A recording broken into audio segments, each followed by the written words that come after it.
Olá, seja bem-vindo ao canal. Nesse vídeo eu vou tratar acerca de três áreas das ciências da saúde: a psiquiatria, a psicologia e a psicanálise. Considerando que a criminologia ela é uma disciplina que tem uma interdisciplinaridade, que se utiliza de conceitos, fundamentos e teorias de outras disciplinas, essas áreas acabam acrescentando e fazendo parte do seu arcabouço teórico. Então eu vou falar um pouquinho sobre essas áreas, mas lembrando que não é o objetivo desse vídeo encerrar o assunto, aprofundar esse assunto, até porque eu não tenho conhecimento acerca dessas áreas da saúde e o conteúdo que vai ser transmitido aqui, ele é transmitido com base em manuais de criminologia, então em livros de criminologia que trazem a relevância, a importância dessas áreas para a compreensão da mente, para a compreensão das motivações, e por isso que ela acaba sendo relevante para a criminologia. Então, como que surge essa ligação entre essas áreas e a criminologia? Então, eu falei num vídeo, no primeiro vídeo da Escola Positiva, que haviam precursores dessa ideia de aplicação da psiquiatria, da psicologia à criminalidade, e eles eram até mesmo anteriores à Escola Positiva italiana. Nós temos ali o Filipe Pinel, o Esquirol, o Morel, que realizaram uma separação entre aqueles que eram considerados delinquentes e os doentes mentais. Naquele período, eles enfrentaram toda uma ideologia da igreja, porque a igreja ela via as pessoas que têm transtorno psicológico como incuráveis possuidoras de uma personalidade demoníaca. Então, eles tiveram que enfrentar essa ideia a fim de utilizar o experimento, a ciência, o método empírico para comprovar a sua teoria. Eu vou falar de cada uma das áreas, o conceito de cada uma das áreas, a fim de relacionar a sua importância com a criminologia. Então, a psicologia, que é a primeira, ela estuda o comportamento humano e a sua conduta. Ela preocupa-se em explicar esse processo de aquisição de certos modelos de conduta, enfim, identificando aquilo que quais são os fatores e as variáveis que reforçam a conduta adotada.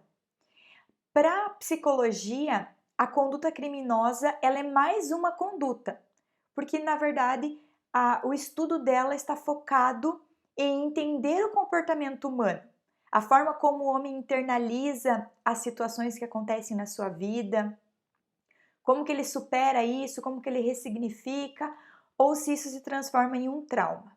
Então, através das suas terapias cognitivas comportamentais, ela acaba trazendo também um aproveitamento tanto na fase de prevenção como na fase de tratamento desse criminoso. Depois, a psiquiatria. A psiquiatria já é o ramo da medicina que se ocupa com o fato psíquico, patológico. Então, ela trata do homem psiquicamente enfermo. Ela define o que é enfermidade, o que é um transtorno mental. E ela observa a conduta delitiva como a expressão de um transtorno patológico da personalidade, ou seja, alguma variação, alguma doença, algo que não está normal nessa personalidade. E a psicanálise, ela é um método de investigação e tratamento do inconsciente, então ela leva em consideração o inconsciente. Ela realiza o exame da estrutura psicodinâmica da personalidade, seus conflitos, suas frustrações, o processo de motivação do delinquente, por que esse delinquente age dessa forma, e a própria interpretação da conduta delitiva à luz do inconsciente. Então, ela explica, né, há toda uma introspecção do criminoso a fim de identificar quais são as motivações ocultas que levam ao cometimento do crime. E para a psicanálise, essas motivações elas estão no inconsciente.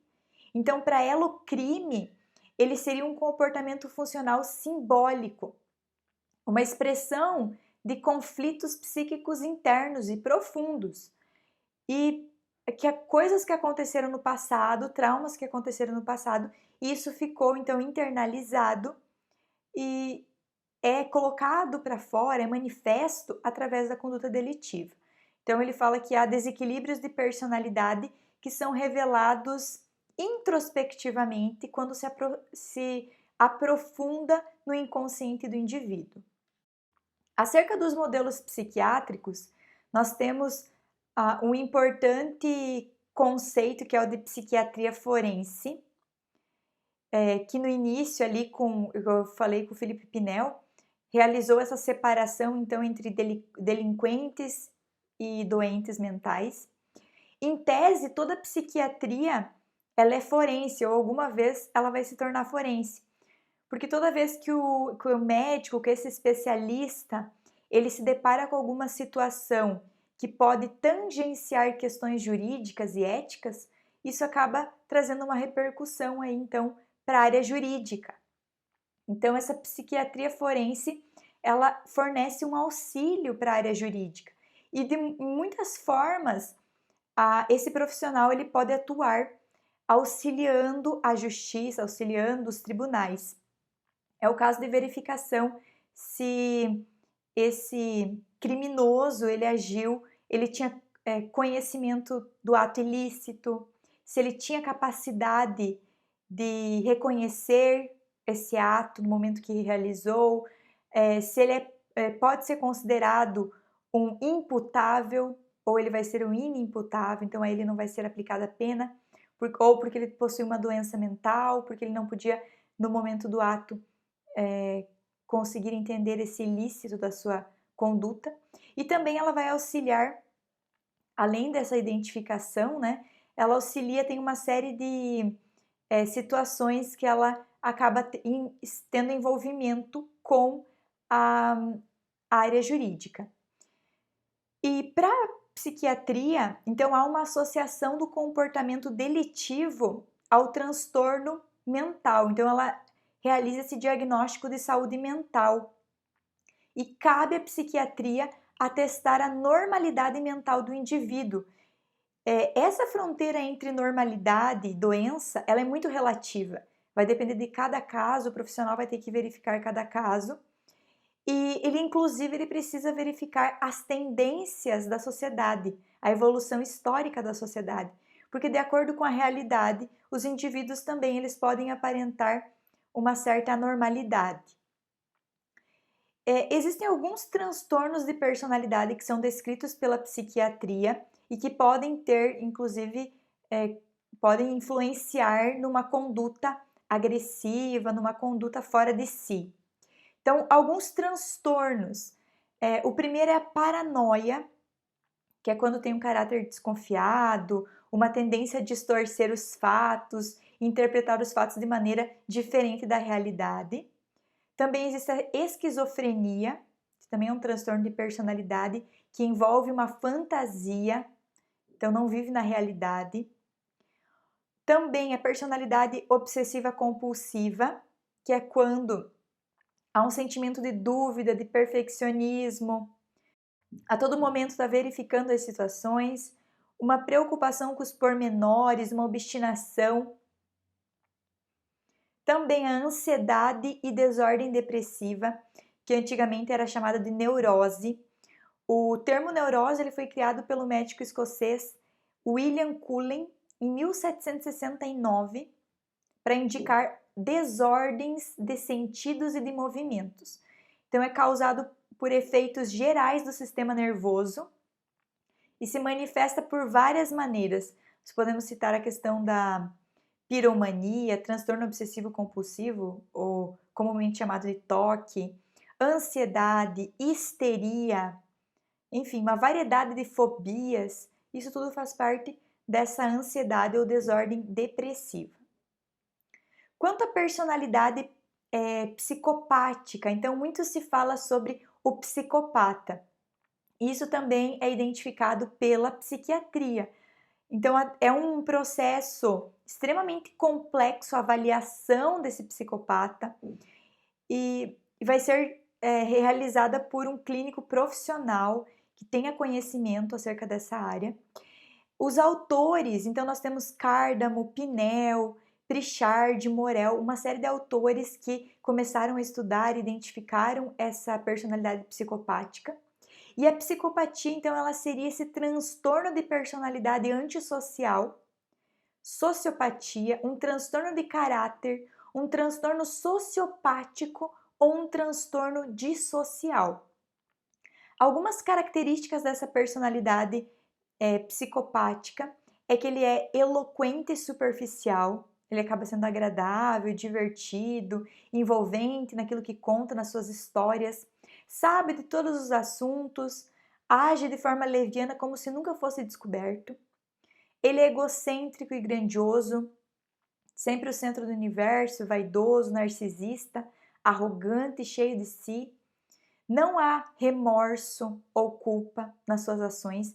Então, é aquela pessoa que falta preocupação com as consequências das suas ações e justamente em razão dessa irresponsabilidade, quando vai para os interrogatórios, normalmente apresenta amnésia, não lembra do que aconteceu, possui desculpas prontas para aquela situação, se colocam como vítimas e não como autores das infrações, possuem falta de empatia, então não se colocam no lugar do outro de maneira nenhuma, enganador, manipulador, então tem prazer em enganar.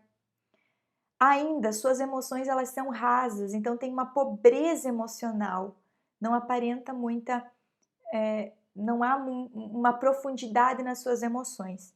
Impulsivo, não pensa no pró e no contra, age de maneira impulsiva e irresponsável.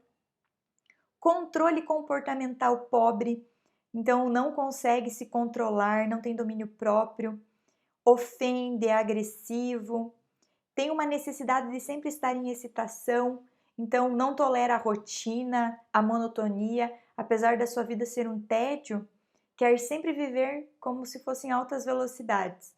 Então, por essa razão, normalmente eles acabam se envolvendo com drogas, com vícios, para terem mais excitação. Há uma falta de responsabilidade, então não tem comprometimento com as coisas, justamente porque não consegue enxergar essa responsabilidade. Problemas precoces de comportamento, então isso desde criancinha já verifica que pequenos furtos, maltratos animais, enfim, né? Tem uma série de indícios já quando é criança. E um comportamento adulto que é antissocial, então não sabe lidar bem com as pessoas, cria suas próprias regras, não cumpre as regras sociais. Então, assim, essas características, se acredita que muitas pessoas que possuem essas características, elas seriam psicopatas, porém, não tem como ficar julgando. Então, é um exame clínico que é feito, um exame por um especialista, e existem vários níveis de psicopatia. Nem todo psicopata vai ser um serial killer, nem todo psicopata vai ser um criminoso. Então, há um nível. E nem todo psicopata vai ser violento. Então, em razão dessa pouca tolerância que tem a frustração, às vezes ele acaba agindo de forma agressiva e vê no outro e na sociedade o culpado dessa situação. Eles não aprendem bem com a punição, não se dão bem com a punição e por isso as penas elas acabam não trazendo muita efetividade. Não há hoje no Brasil um sistema próprio para os psicopatas, então o Brasil não sabe muito bem lidar com essa situação e é muito improvável que ocorra a alteração desse estado. Então a periculosidade ela não cessa. Diante do que nós temos hoje, muitos psicopatas acabam sendo condenados e aplicada pena e não medida de segurança. Então, tudo vai depender dessa análise clínica. E ainda nós temos a escola psicanalítica, que entre essas três foi a que teve maior destaque e maior influência quanto ao crime, à ocorrência do crime. E a escola psicanalítica, ela traz alguns pressupostos que explicam o crime. Então ela fala que o homem, ele é um ser antissocial, então ele não convive bem com regras. A causa do crime é em última instância social. Então a causa do crime não está em fatores sociais.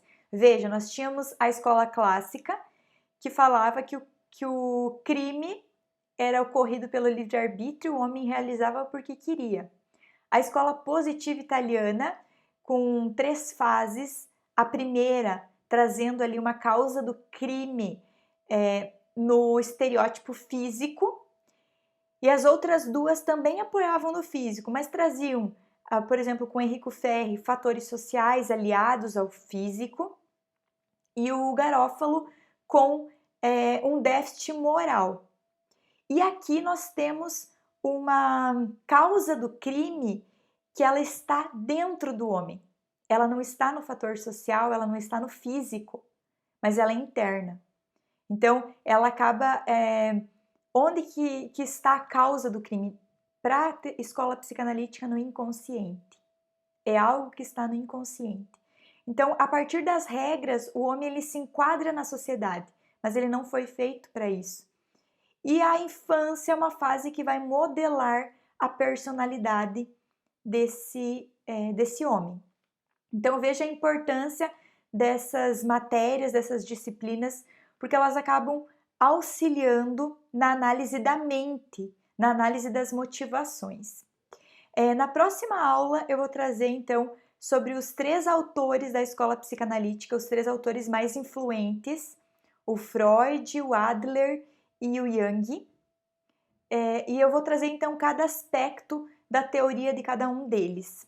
Eu espero que você tenha gostado dessa aula e até a próxima!